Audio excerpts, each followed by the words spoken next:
दोस्तों, मैं एक ट्रक ड्राइवर हूँ। मैं अपने ट्रक में रन्ना गांव के लिए सामान लेकर जा रहा था।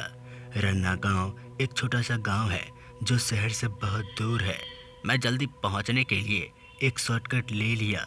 शॉर्टकट एक अंधेरा और सुनसान रास्ता था जो जंगल से गुजरता था। मैं इस रास्ते से जल्दी पहुंच जाऊंगा क्योंकि मैं पहले बहुत बार अपने हेल्पर के साथ इस रास्ते से जा चुका हूँ। लेकिन आज मैं अकेला था क्योंकि मेरा हेल्पर मेरे साथ नहीं था। मैं अंधेरे रास्ते को चीरते हुए ट्रक ड्राइव कर रहा था। रात का वक्त था और चांद नहीं निकला था। सिर्फ ट्रक के हेडलाइट से ही रास्ता दिखाई दे रहा था। अभी मैं आगे बढ़ ही रहा था कि तभी मेरी नज़र क्या देखती है। एक औरत सामने खड़ी हुई थी और लिफ्ट मांगने के लिए हाथ हिला रही थी। मैं थोड़ा हैरान हुआ कि इस जंगल में कोई औरत अकेली क्या कर रही है, पर मैंने सोचा कि शायद उसका कोई साथी छूट गया हो या उसकी गाड़ी खराब हो गई हो। मैं नीचे उतरकर उसके पास गया। उस औरत का चेहरा मुझे नहीं दिखाई दे रहा था क्योंकि उसने एक घूंघट ओढ़ा हुआ था। फिर उसने मुझसे कहा, मुझे रन्ना गांव तक छोड़ दो, मैं वहीं की रहने वाली हूँ। फिर मैंने उससे पूछा कि आप अकेली यहाँ कैसे आई और आपका कोई साथी नहीं है क्या? जिस पर वो कहती है, नहीं, मैं अकेली ही थी। मैं अपने मायके से लौट रही थी पर मेरी गाड़ी ख़राब हो गई है। वो देखिए पीछे लगी है।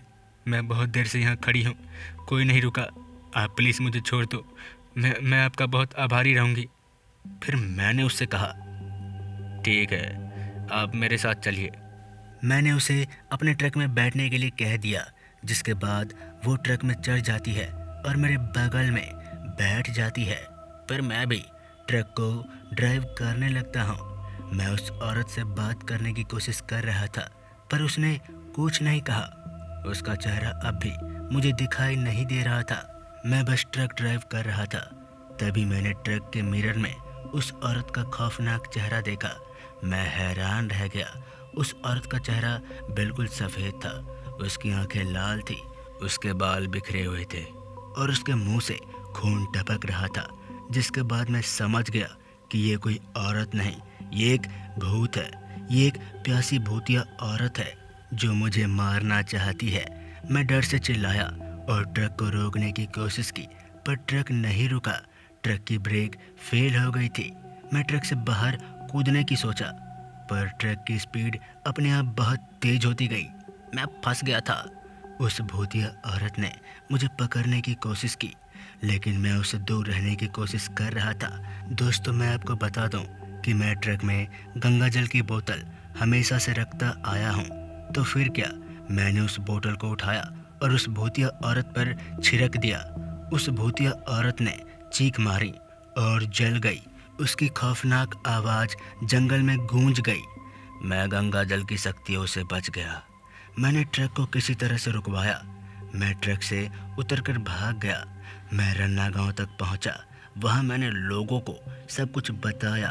वो लोग मुझे यकीन नहीं कर पा रहे थे पर मैंने उन्हें अपने ट्रक के पास ले जाने का आग्रह किया, जिसके बाद वो लोग मेरे साथ चल पड़े और मैं उन्हें अपने ट्रक के पास ले गया और अपने ट्रक के अंदर उस भूतिया औरत का जला हुआ घूंघट पड़ा था वो दिखा दिया। वो लोग भी डर गए, जिसके बाद वो लोग मुझसे कहते हैं कि ये भूतिया औरत हर रात इस रास्ते पर आती है, लेकिन हमने आपसे छुपाया क्योंकि हम भी बहुत डरते हैं। तो दोस्तों, ये थी उस रात की खौफनाक घटना। मिलते हैं ऐसे ही खौफनाक कहानी के साथ।